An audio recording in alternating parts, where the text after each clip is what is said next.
Անիրավությունների այս աշխարհում նույն այդ անիրավությունների դեմ պայքարող Սոս Սարգսյանն իր ծննդյան 80-ամյակին նվիրված ելույթում ասել էր.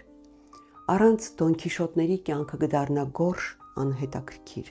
Մարդու կյանքը կդառնա կենդանու կյանք։ Նույնը առանց երազողների։ Եվ ես արդեն 80-ս լրացած սարսափելի տարիք է 80-ը։ Վախենալու բարձունք է, որ ոչ մի սխալ կամ ստոր քայլ չի ներվի։ Կընկնես փշուր կլինես։ Այդ պատճառով երևի ես հիմա աշխատում եմ ավելի շատ երազել, քան քայլ անել»։ Այնուհետև սիրված դերասանը թվարկում է իր բնորոշմամբ իր միամիտ երազանքները, որոնք սկսում են մաքուր առանց աղբի ծառաշատ երկրից մինչև մեծ ու արժեքավոր մշակույթ ունենալը։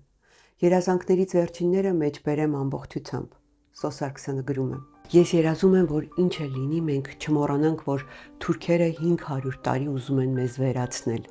Թուրքը չի կարող մեզ սիրել, ավելի ճիշտ չի կարող մեզ չատել, քանի որ մենք մեծ վկան ենք նրա վայրագ էության։ Ինչ էլ լինի, չմոռանանք եղեռնը։ Եթե մոռանանք եւ ավելի հզոր թափով չշարունակենք պայքարել,